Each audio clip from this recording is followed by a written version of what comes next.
Dr. Marcus Whitfield had spent 30 years studying vintage recordings. His office at the British Music Archive was cramped, lined floor to ceiling with boxes of tapes, acetates, and forgotten masters. Most days he cataloged obscure sessions from the 1960s, the kind of work that required patience and an ear for detail that few possessed. It was a Tuesday morning in March 2009 when everything changed. The box arrived from a demolished recording studio in Soho. Inside, wrapped in yellow tissue paper, was a collection of acetate discs from 1962. The label read, Decca Studios, Session 47, November 15, 1962. Marcus placed the first disc on his vintage turntable, adjusted the needle, and pressed play. What he heard made him question everything he thought he knew about music history. The voice that filled his office was unmistakable. Deep, soulful, with that distinctive vibrato that had defined a generation. But it wasn't possible. The singer on this recording had been dead for over a decade. It was Amy Winehouse. Marcus stopped the turntable, checked the label again. November 15th, 1962. Amy Winehouse was born September 14th, 1983. The mathematics were impossible, but the voice was undeniable. He played it again. The song was Valerie, but not the version the world knew. This was different, slower, more intimate, with just piano accompaniment. Amy's voice carried a weight that hadn't been there in her later recordings, a depth that spoke of experiences she shouldn't have had at negative 21 years old. Marcus rewound the tape and listened again. And again. By Thursday, he'd played the recording 47 times. Each listen confirmed what his ears were telling him, even as his mind rejected the possibility. He'd worked with voice analysis software, compared frequencies, run every test he could think of. The results were consistent. Amy Winehouse, recorded on November 15th, 1962. That evening, Marcus called his colleague Dr. Sarah Chen at Oxford. Sarah specialized in audio forensics, the kind of person who could tell if a recording had been tampered with, aged artificially, or somehow manipulated. "I need you to listen to something," Marcus said without preamble. "Another lost Beatles track?" Sarah's voice carried tired humor. "Something stranger." Sarah arrived the next morning. Marcus had prepared carefully, removing all identifying information from the recording. He simply told her it was from 1962 and asked her to identify the singer. They sat in his cluttered office, the afternoon light filtering through dust motes as the recording played. Sarah listened in complete silence. When it ended, she was staring at the turntable with an expression Marcus had never seen before. "Play it again," she said quietly. He did. This time Sarah leaned forward, her trained ear catching every nuance, every breath, every subtle inflection that made a voice unique. When it finished, she sat back in her chair and looked at Marcus with something approaching fear. "That's Amy Winehouse," she said, "but you said this was from 1962.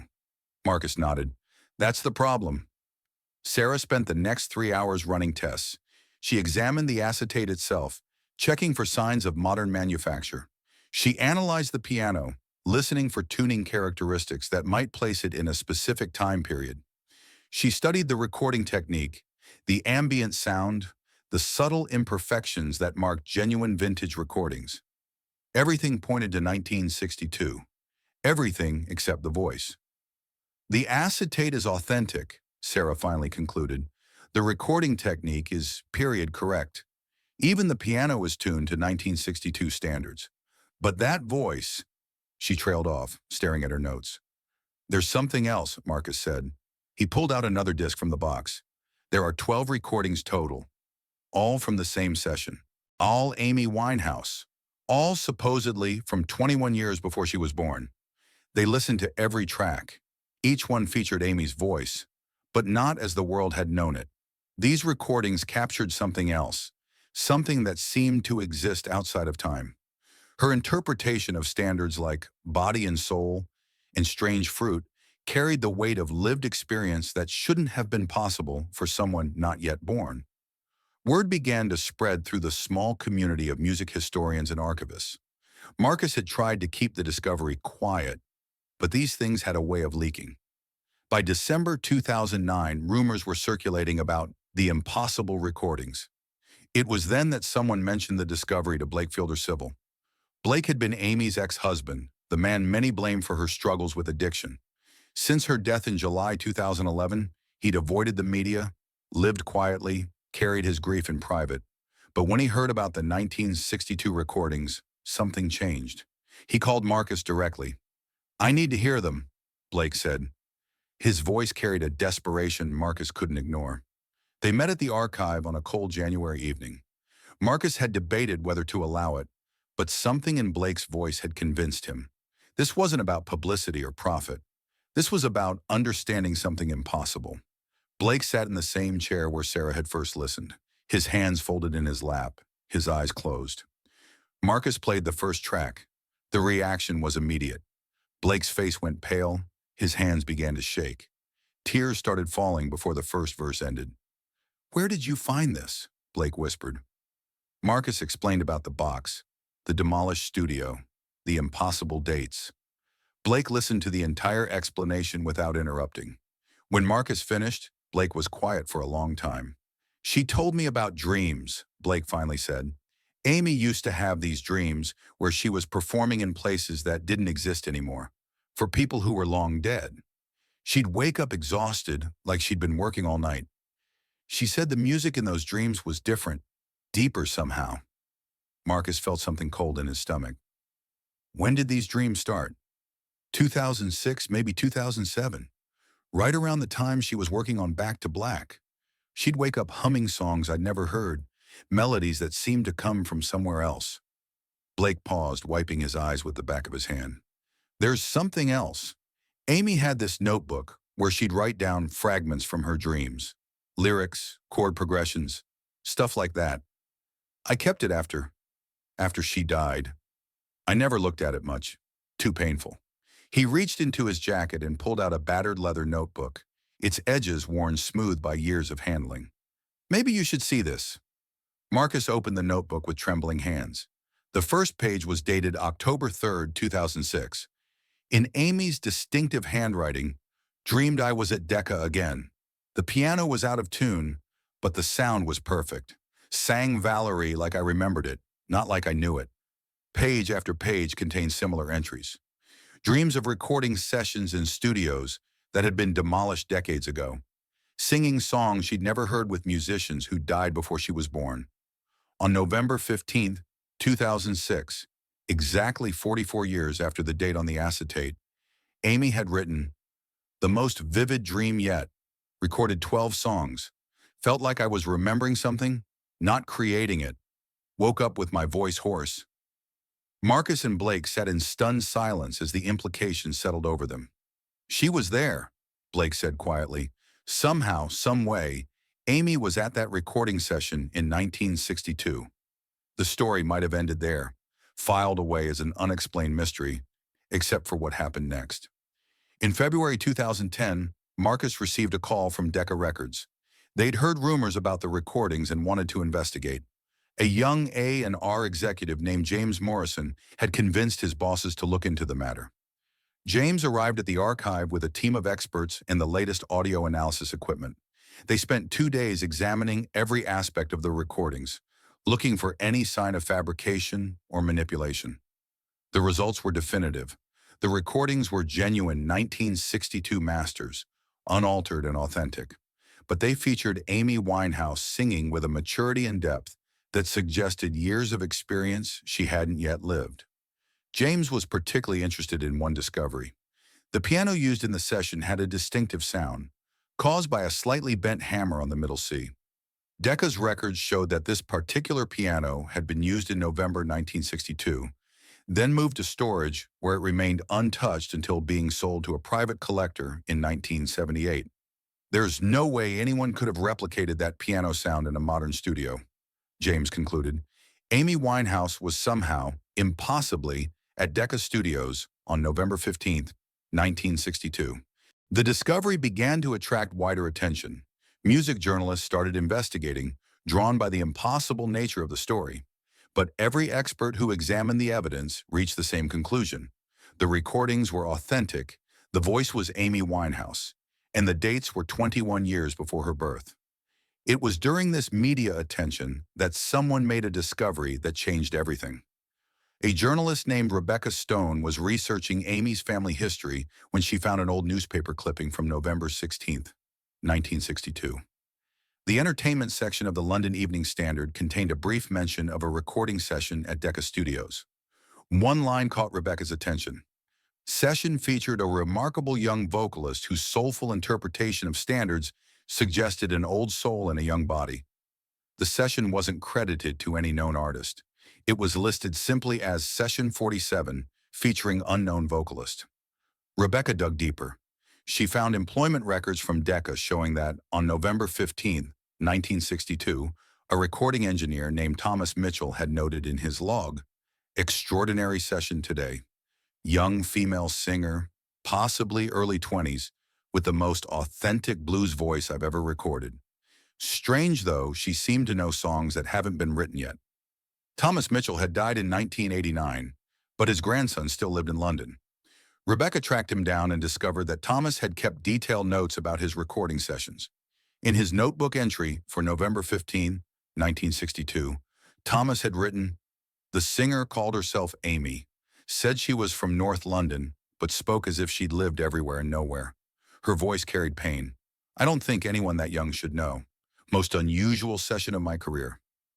The final piece of the puzzle came from an unexpected source.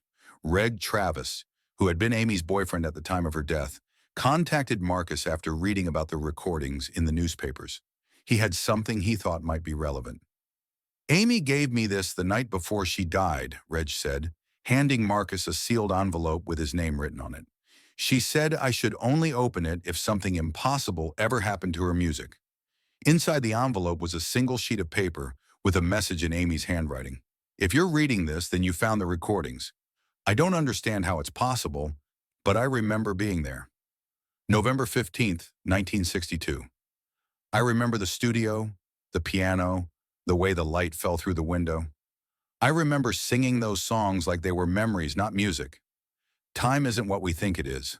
Some souls exist in more than one moment. The music was always there, waiting for me to remember it. Grammy." The letter was dated July 22, 2011, the day before Amy died. Marcus stared at the letter for a long time, trying to process its implications. Amy had known. Somehow she'd known about the recordings before they were discovered, had left instructions for their eventual revelation. But there was one more mystery. In the original box from the demolished studio, Marcus had found something else. Tucked between two acetates was a small photograph, black and white, slightly faded. It showed a young woman sitting at a piano in what was clearly Decca Studios. The woman looked remarkably like Amy Winehouse, but the clothes, the hairstyle, everything suggested 1962. On the back of the photograph, in faded ink, someone had written, "Amy, Session 47, November 1962, a voice from tomorrow." The photograph was examined by forensics experts who confirmed its age and authenticity.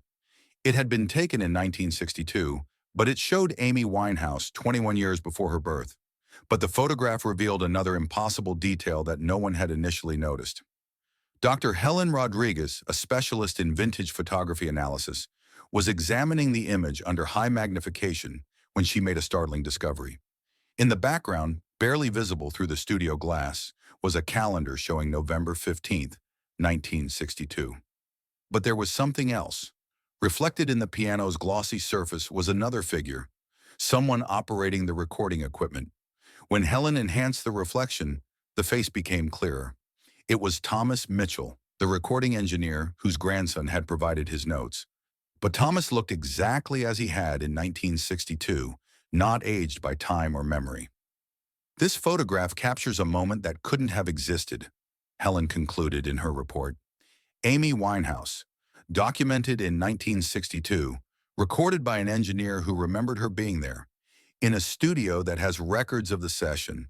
Every element confirms the impossible." The discovery prompted more investigation. Music historians began combing through archives, looking for other anomalies. They found them. A concert program from the Marquee Club, dated March 3, 1963, listed Amy W. as an opening act.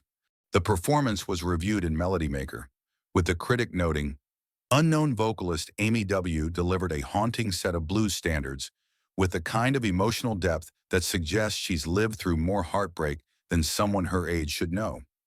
A BBC recording log from 1964 mentioned a session with a Winehouse for a radio program that was never broadcast. The engineer's notes described her as professionally challenging but artistically uncompromising.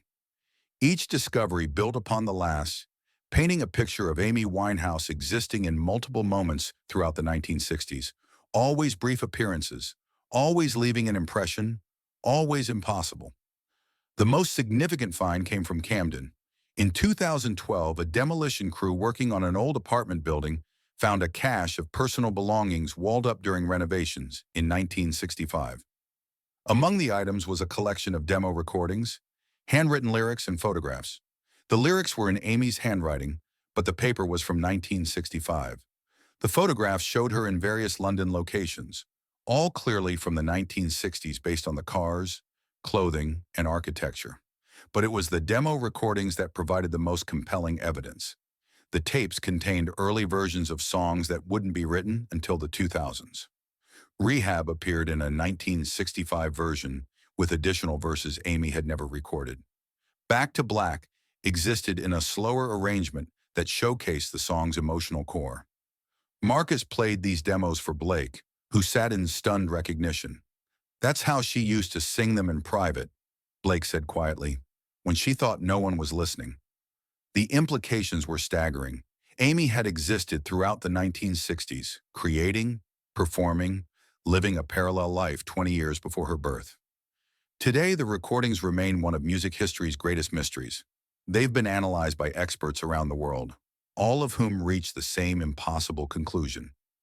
Amy Winehouse recorded 12 songs at Decca Studios on November 15, 1962, 2 decades before she was born. Some have suggested time travel, others parallel universes or reincarnation. The scientific community remains baffled, while music lovers marvel at recordings, which many consider Amy's finest work. Blake Fielder Civil, who now keeps the original acetates in a climate-controlled vault, offers the most poetic explanation. Amy always said music existed outside of time. She said the best songs weren't written, they were remembered. Maybe some souls are connected to music in ways we don't understand.